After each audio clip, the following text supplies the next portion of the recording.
Salut la Boost Nation, ça fait un petit moment qu'on ne s'était pas parlé, donc j'espère que tout le monde va bien, que vous arrivez à suivre les finales NBA qui sont quand même assez passionnantes et intéressantes.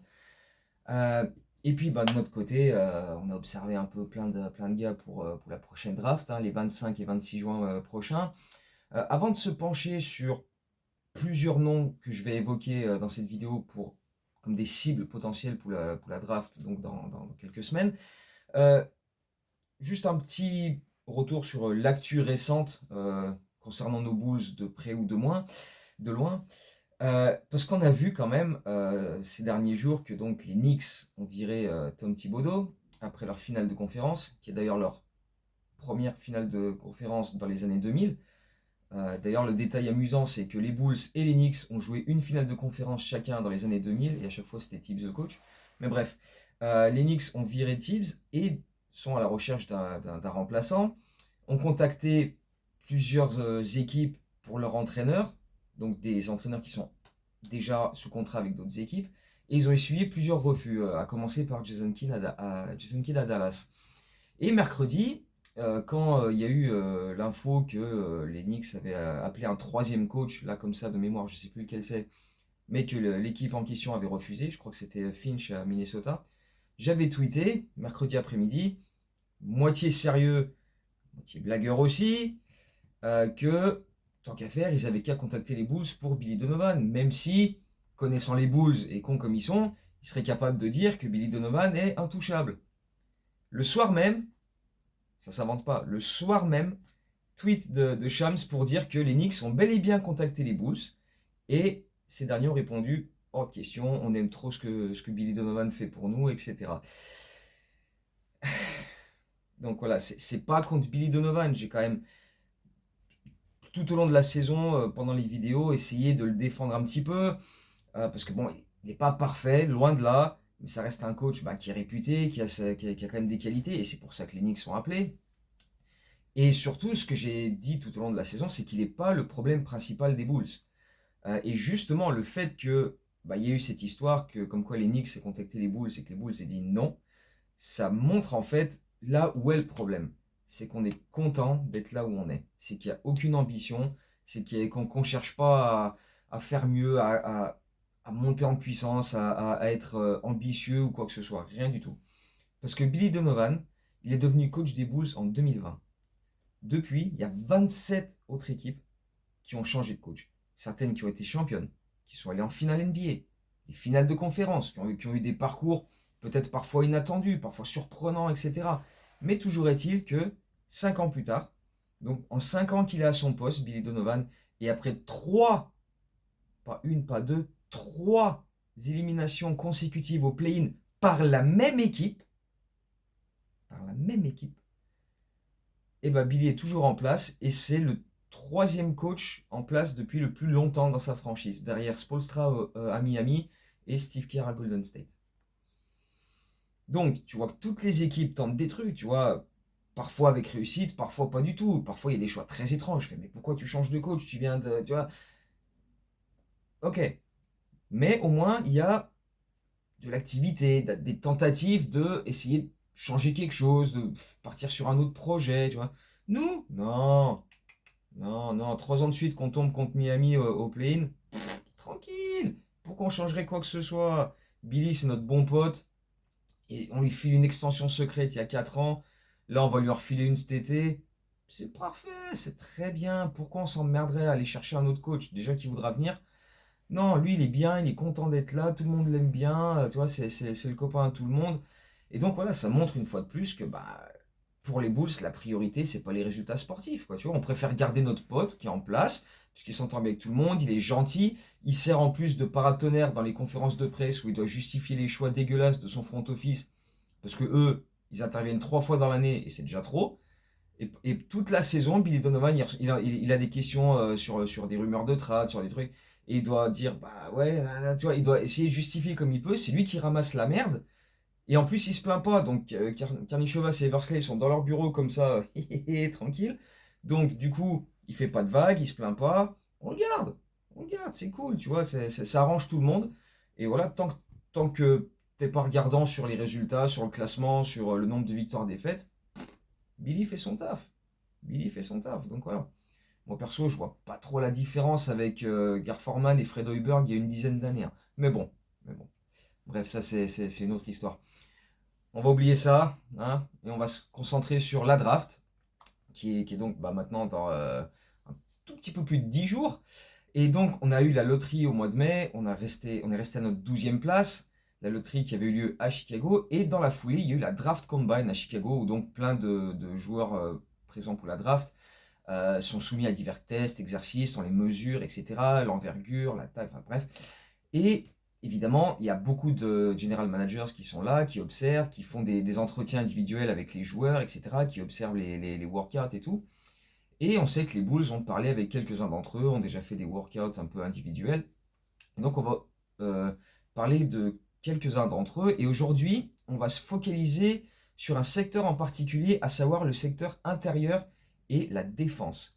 Sachant que quand je dis intérieur, c'est pas forcément le pivot. Ça peut être un 4, voire un 3, mais quand même assez grand, costaud, qui peut switcher 3-4. Hein, on sait que la NBA c'est sans position réelle maintenant, mais enfin, voilà, plutôt le secteur intérieur, parce qu'on a 50 meneurs, donc voilà. Et on va faire une vidéo sur les meneurs, hein. Je vais en faire une deuxième vidéo pour parler de plein de prospects, etc. Avec un focus sur les arrières, les meneurs de jeu, si on décide de partir sur ça. Mais sur cette vidéo-là, on va se focaliser sur, voilà, on se dit qu'avec le pic 12, on va adresser un besoin et on va prendre de la taille, de la défense intérieure, parce que ça nous fait quand même énormément de défauts. Et donc on va commencer par celui qui était mon choix au moment de la dernière vidéo, Colin Murray Bowles. Dans la dernière vidéo, donc je disais que j'avais pas encore observé tout le monde, mais de ceux que j'avais vus, c'était celui qui me plaisait le plus, celui que je préférais voir.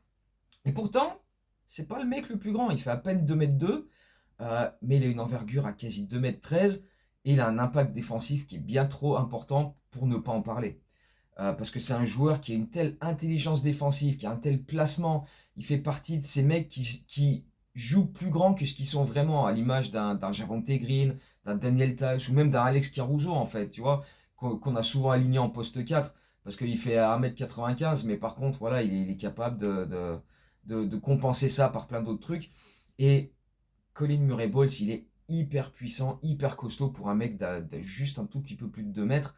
Euh, et malgré cette puissance et le fait qu'il soit quand même bien costaud et qu'il ait quand même des kilos sur la balance, il a cette vitesse latérale qui lui permet de switcher, partir de loin au loin sur des arrières et bloquer les drives si un mec part en drive, quoi.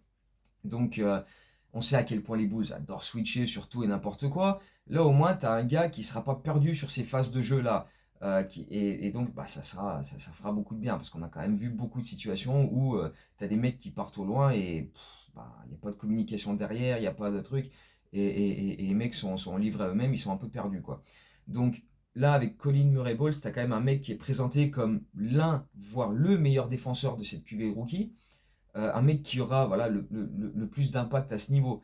Et donc, encore une fois, malgré son manque de taille, c'est dire s'il est coté. Parce que si tu as plein d'intérieurs et lui à 2 m 1, 2 m 2, on te dit que c'est peut-être le meilleur défenseur de la QV, c'est que voilà, il y a quand même des choses à faire valoir. Par contre, bon, Colin Murray Ball sur le plan offensif, c'est au cercle et rien d'autre. C'est très très très très fort à la finition. Post-up, il va pousser son gars, justement, il va être capable de jouer de son physique, jouer un peu des épaules, des coudes, se libérer l'espace, aller mettre des paniers de près. Le truc, c'est qu'il va certainement provoquer des lancers francs, mais il va pas en rentrer beaucoup. Il n'a pas une énorme adresse à ce niveau-là. Et dès que tu l'éloignes un tout petit peu de la raquette, c'est quand même compliqué. Alors après, le shoot, ça se travaille forcément. Et on a déjà drafté des mecs qui présentait un profil défensif intéressant et qui n'était pas forcément très aguerri sur le plan offensif, comme Dalen Terry, comme Julian Phillips, qu'on a pris vraiment pour leur qualité athlétique, pour leur défense. Mais Colin Murray Bowles, à ce niveau-là, il est largement au-dessus. Après, un Phillips, c'est un deuxième tour. Terry, je crois qu'on l'a pris en 17-18, donc milieu de premier tour. Là, on est à un pic un peu plus haut, donc on va rechercher un peu plus en termes de qualité. Et Murray Bowles, il est très intriguant comme prospect. J'ai vu des comparaisons avec Draymond Green, parce qu'ils sont plus ou moins à la même taille, et capable voilà, de jouer défensivement face à des mecs plus grands qu'eux, qui est capable de les contenir. Voilà, physiquement, c'est à peu près la même morphologie. euh, voilà, l'impact défensif par rapport à sa taille, et aussi des qualités de passeur qui sont intéressantes. Colin Murray-Boyles est quand même capable de trouver la bonne passe au bon moment. Euh, Plutôt, voilà, pas un mec qui va se créer son shoot ou créer grand-chose pour lui offensivement, mais qui peut donner la bonne passe euh, dans le bon tempo si un mec cut au cercle, ou voilà, donc ça reste euh, un profil qui me plaît beaucoup, qui reste très haut dans mon board, mais je crois que j'en mets un juste un tout petit peu au-dessus de lui, et je vais expliquer pourquoi. C'est Asa Newell, qui est déjà un petit peu plus grand que Colin Murray-Boyles. Il fait 2,8 m, une envergure à 2,10 m, les mêmes qualités défensives que CMB, on va l'appeler CMB, Colin Murray-Boyles, hein, parce que tout le monde va l'appeler comme ça de toute façon. Voilà, les mêmes qualités défensives, parce qu'il va être capable de switcher, de s'éloigner du cercle ou de le protéger s'il se retrouve face à un intérieur. Il a une grosse polyvalence à ce niveau-là. Il est aussi capable d'être très bon dans une défense collective, parce que il a ce sens de l'anticipation pour aller faire les aides dans le bon tempo, pour aller couvrir le côté faible, se mettre en opposition sur les drives. Voilà, il peut aller lâcher son gars, venir faire une prise à deux et vite revenir sur son mec. C'est une vraie peste défensive. Il va batailler sur les rebonds, malgré son manque de puissance par rapport à Murray Balls. Voilà, il est quand même beaucoup plus fin. Il va lui manquer pas mal de kilos. Mais voilà, c'est quand même un gars qui a un profil défensif extrêmement intéressant aussi. Offensivement, bon, c'est un mec qui va absolument rien créer pour lui, balle en main. Il n'a aucun handle, il n'a pas de truc de ce genre. Par contre, excellent timing en termes de voilà, cutter au cercle, grosse qualité athlétique. Et ça en fait un vrai lob threat en fait. Et pour des mecs comme Guidi ou Lonzo Ball, tu t'envoies la balle et le mec il la rattrape. Et voilà, avec ses qualités athlétiques, il te claque des gros alley-oops de barbare.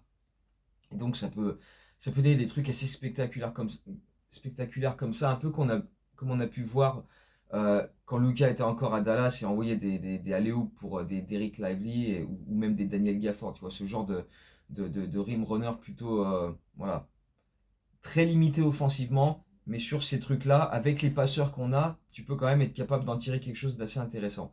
Mais là où pour moi je le mets au-dessus de Colin Murray-Boyles, Hassan Ewell, c'est parce que je le vois, personnellement, après ça engage que moi, je le vois être capable de développer un shoot extérieur de manière plus rapide et plus facile que Colin Murray-Boyles. Ou pour lui, je pense que ça va prendre peut-être un peu plus de temps, plus de travail, et c'est pas garanti. Alors que je vois peut-être ça de manière un peu plus faisable pour Hassan Ewell, a déjà démontré tout au long de la saison universitaire une certaine progression à ce niveau-là, où il avait démarré très très très mal en termes d'adresse à 3 points et même des lancers francs. Et puis au fur et à mesure de la saison universitaire, tu as vu une certaine progression. C'était pas non plus passé de ça à ça, hein. Ça a progressé voilà, comme ça, mais il y a progression. Donc il y a matière à travailler sur ça. C'est un gars qui, voilà, on sait que les lancers francs sont souvent un indicateur intéressant en termes de la capacité d'un gars à shooter. Il est à 75% quasiment avec 4 lancers francs par match, ce qui n'est pas exceptionnel. Mais encore une fois, le volume a augmenté au fil de la saison, l'adresse a augmenté au fil de la saison. Sur les 3 derniers matchs qu'il a fait, il y en a 2 où il fait 8 sur 10 au lancer franc.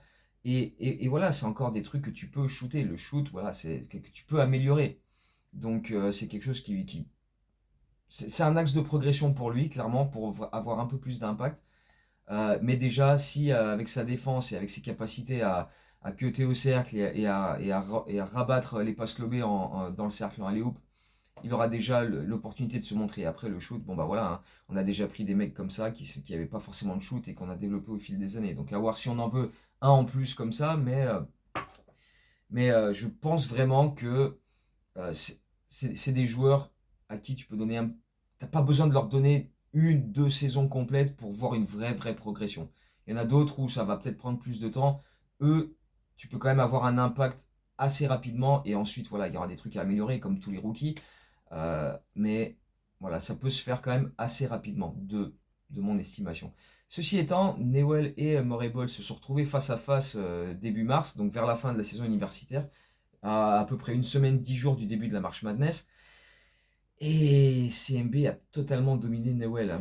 Il y avait un match à 24 points et notamment 13 sur 18 au lancer franc pour Colin Murray-Boyles, pendant que Newell a signé 11 points à 3 sur 10 et seulement 2 rebonds en 33 minutes. Donc ça peut illustrer aussi le fait qu'il lui manque quand même du physique et qu'il devra prendre un peu de la masse parce que il est quand même plus longiligne alors que Murray Bowles est beaucoup plus costaud. Donc il s'est fait un peu bouger sur ce match-là. Donc voilà, ça reste aussi un secteur à un petit peu améliorer. Il va peut-être pas non plus être un gars qui va tourner à énormément de rebonds au début, mais il va falloir qu'il prenne un peu de muscle pour être plus efficace à ce niveau-là, quoi. Mais on va dire que ces deux-là sont mes deux chouchous. Et que si un des deux ou les deux sont encore dispo avec le pick 12, ben, ma foi, je serais assez content qu'on reparte avec. Sachant que, bon voilà, il y aura évidemment du taf à faire avec eux par la suite. Mais ils représentent des garanties défensives qui sont quand même difficilement négligeables, surtout quand tu sors de ta saison où tu as encaissé le plus de points dans l'histoire de la franchise, quoi. On n'a jamais encaissé autant de points que sur la saison qu'on vient de passer. Donc voilà, il y a clairement des choses à améliorer dans le secteur défensif. Et avec un de ces deux gars-là, t'as quand même des garanties plutôt intéressantes. Après, il y a un outsider que je trouve vraiment intéressant, vraiment de qualité. C'est le petit français Noah Essangué, qui n'a pas encore 19 ans, qui est le deuxième joueur le plus jeune à la draft. Il a juste 3 jours de plus que Cooper Flag, qui est donc le plus jeune. Et en plus, il connaît déjà le monde pro, parce qu'il évoluait en Allemagne du côté de Ulm, comme Kylian Hayes avant lui il y a quelques années. Et là encore, gros profil défensif, capable de switcher, garder des joueurs plus petits que lui, parce qu'il a la vitesse latérale, il a l'envergure pour emmerder beaucoup de monde. Il a une vraie versatilité défensive, une vraie énergie au rebond, gros moteur. Il va aller, lui, pour le coup, lutter sur tous les rebonds, même s'il lui manque beaucoup de muscles, hein, parce qu'il est vraiment fin. Il est quasi à 2,10 m, il est à peine à 90 kg, donc là, il va falloir prendre de la masse, mais il est capable de compenser ça pour l'instant avec beaucoup de mobilité et une attitude vraiment de voilà, je lâche rien, j'y vais quoi qu'il arrive. Même si voilà, je suis pas le plus costaud, et ben, je vais quand même y aller, je vais emmerder le gars sur sa prise au rebond. Le défi pour lui, ça va être de prendre du muscle sans pour autant perdre cette vitesse latérale, cette mobilité, voilà, parce que c'est pas toujours évident à faire. Il faut trouver le bon équilibre. C'est parfois compliqué, mais s'il est capable de faire ça, il va vraiment être euh, très intéressant comme prospect. Après, offensivement, il a des qualités de slasher. On l'a beaucoup vu finir des actions en transition avec des dunks, etc. Des cuts aussi, du jeu sans ballon pour finir les actions. Il a montré quelques flashs par-ci par-là d'être un passeur plutôt correct, qui voit le jeu, qui trouve la bonne passe, etc. Sur jeu placé, c'est quand même un peu plus compliqué. Il n'y a pas vraiment beaucoup de shoot extérieur, voire même de shoot au global, hein, c'est beaucoup de la finition au cercle. Donc là aussi, il y a du travail. Mais encore une fois, c'est le deuxième joueur le plus jeune de la draft.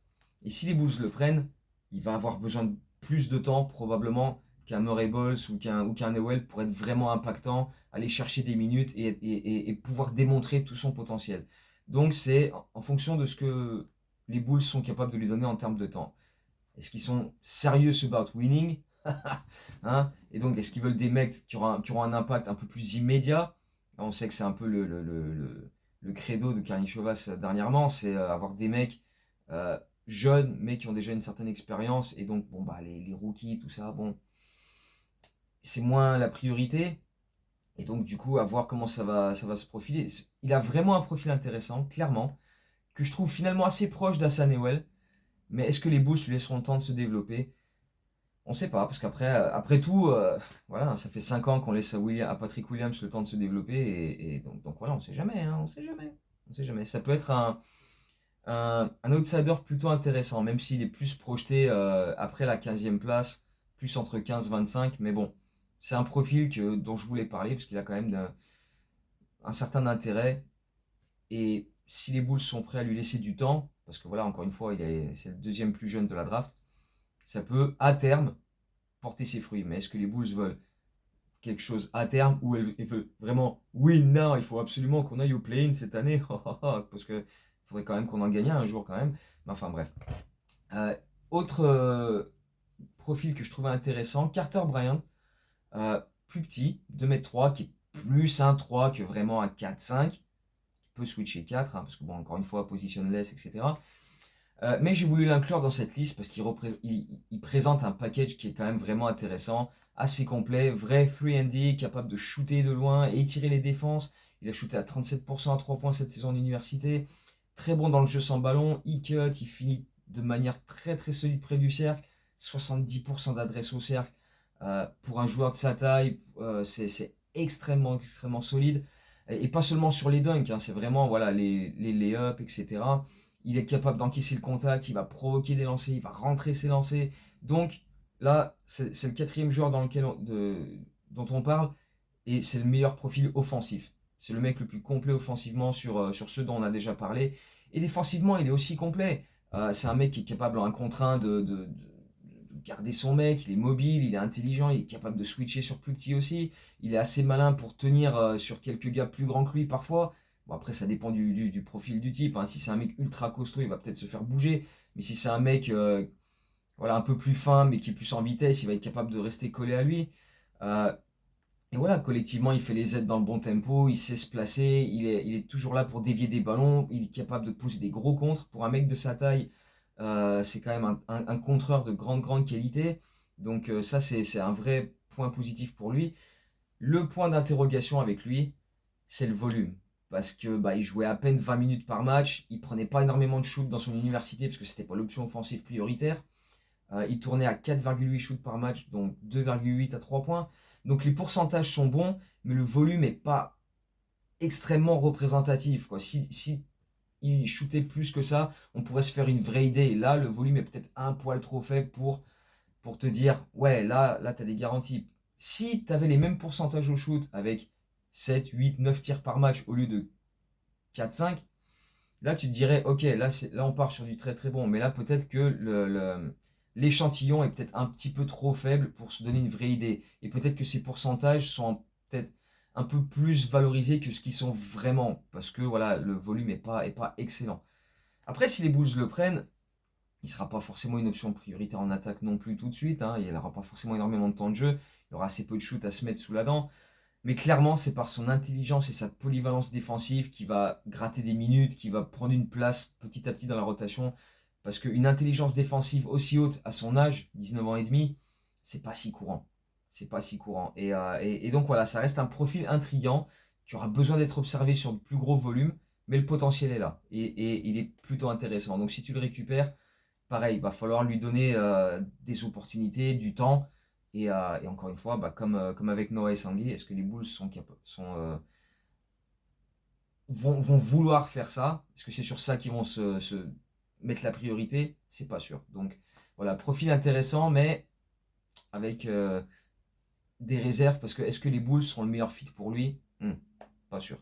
Ou est-ce que les Bulls voudront être un bon fit pour lui? Ça, c'est encore autre chose. Autre gars que j'ai bien aimé, Thomas Sorber, pivot, lui pour le coup, voilà, pivot sous les 2 m 10, mais avec une envergure à 2 m 25, des bras interminables qui en font un protecteur de cercle de qualité aussi parce qu'il a de l'agilité et le timing qui vont avec. C'est pas juste un mec qui lève les bras et voilà, mais il est vraiment voilà, mobile et capable de couvrir des angles de manière assez intéressante. C'est le genre de mec qui va avoir de l'impact sous les deux cercles, grosse combativité au rebond offensif, un jeu près du cercle très correct, bon footwork, des bons moves pour scorer de près. Il tournait à 68,2% au cercle cette année à Georgetown. On sait que c'est quand même une université réputée pour les pivots de Georgetown. Le problème, c'est qu'il y a plus de 3 mètres du cercle, en attaque comme en défense, il y a beaucoup moins d'impact. Très peu de shoot, pas forcément hyper fluide.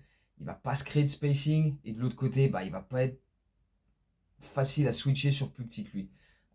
On a vu que les Bulls s'en battaient les couilles, ceci dit, hein, parce que toute la saison, on a vu que les Bulls avaient aucun problème à switcher Vucevic sur des mecs qui allaient lui mettre la misère en termes de vitesse, qui allaient le prendre.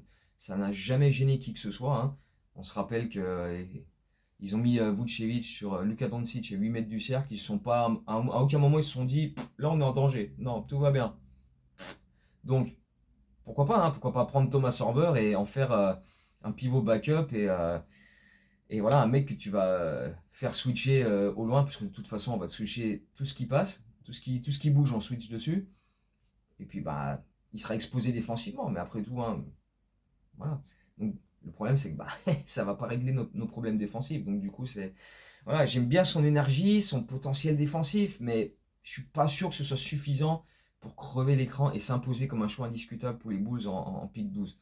C'est peut-être un pivot un peu trop à l'ancienne dans le basket d'aujourd'hui, mais après, tu as des gars qui sont capables d'exister comme ça en NBA. C'est pas non plus des méga stars, c'est des joueurs de rotation plus qu'autre chose, mais voilà, ça reste des profils qui peuvent exister, mais à condition de les mettre dans les bonnes conditions, justement. Et je suis pas sûr que les Bulls soient capables de faire ça pour lui. Donc, du coup, je suis pas hyper chaud sur Thomas Horber aux Bulls. Ou alors, il faudrait qu'on change totalement notre manière de défendre et je suis pas sûr qu'on soit vraiment enclin à faire ça.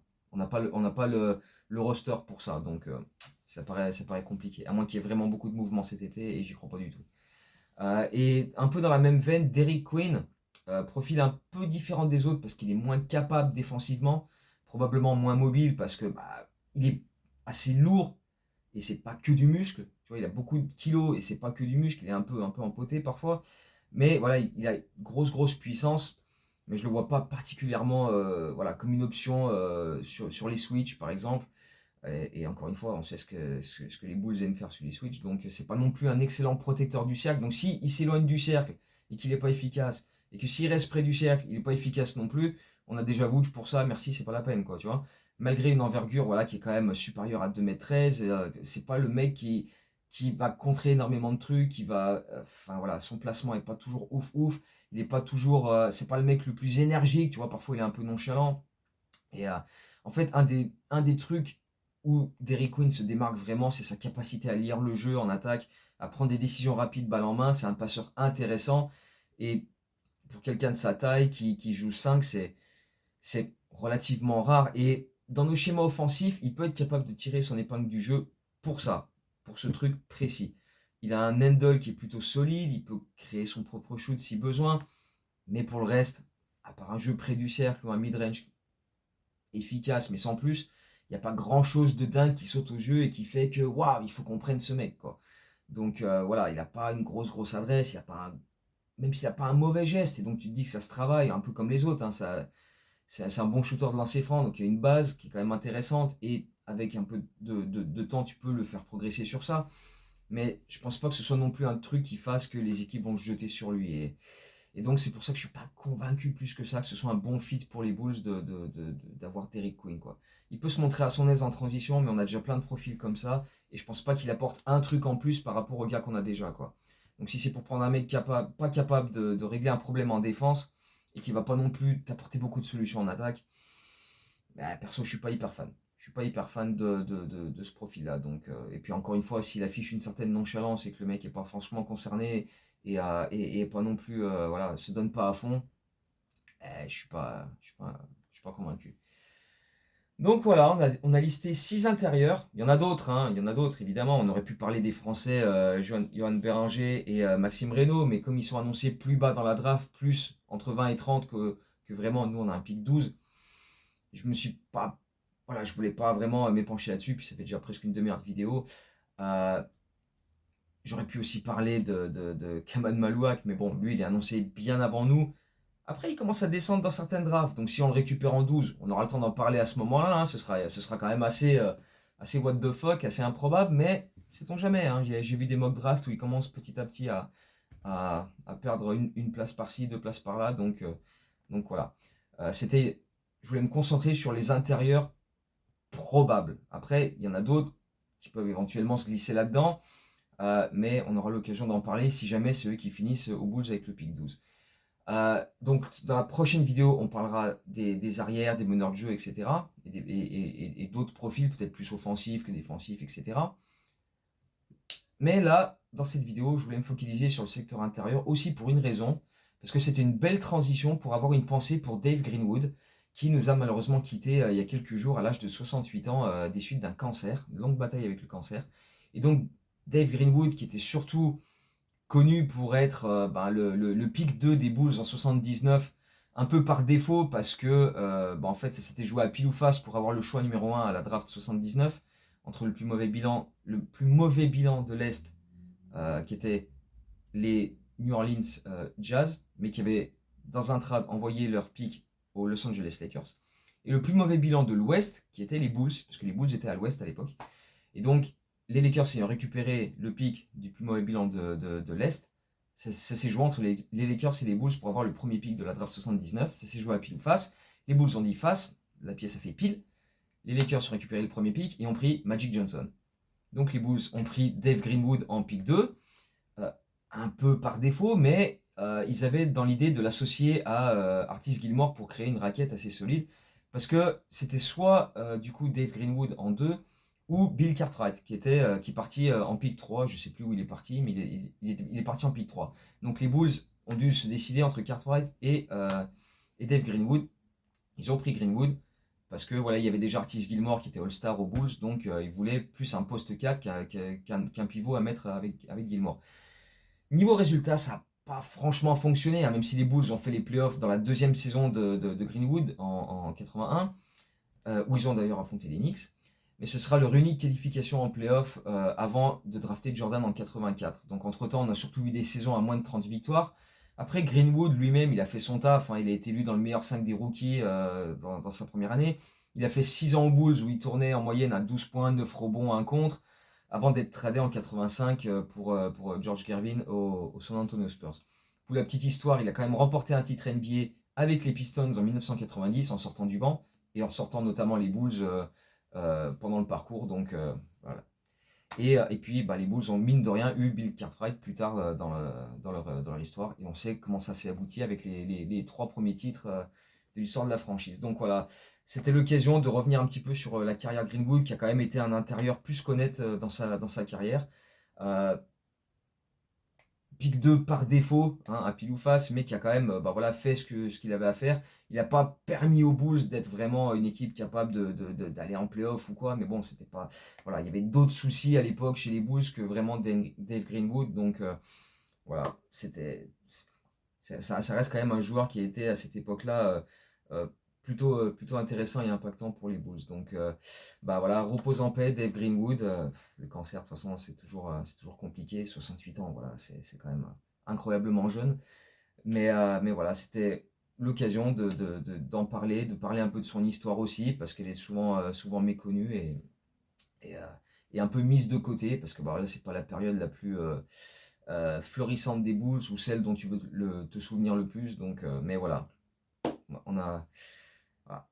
Donc, reposez en paix Eden Greenwood. Et puis, nous, on se retrouve bah, très bientôt pour, je sais pas, probablement le week-end prochain pour cette vidéo sur les arrières, parce qu'on va être très très proche de la draft à ce moment-là.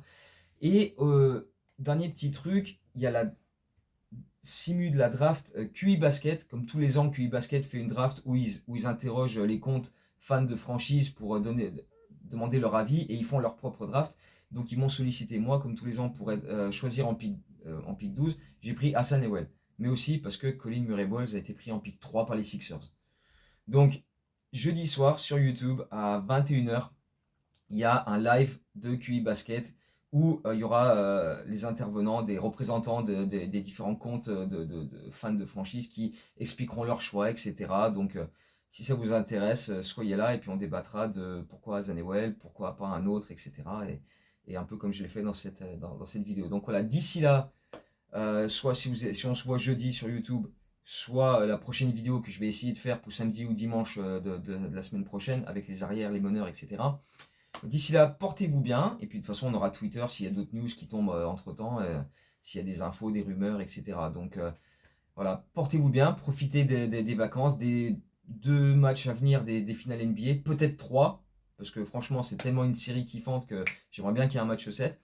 Et puis bah, voilà, on se retrouve très très bientôt. Donnez-moi vos avis, qui vous avez en priorité dans votre liste. Est-ce que c'est Colin Murray-Boyles? Est-ce que c'est Hassan Ewell? Est-ce que c'est un autre? Est-ce que c'est Noé Sangué? Est-ce que c'est plus un arrière? Bref, voilà, donnez-moi vos avis et on se retrouve très bientôt pour en parler. Ciao, ciao, à très bientôt, Go Bulls.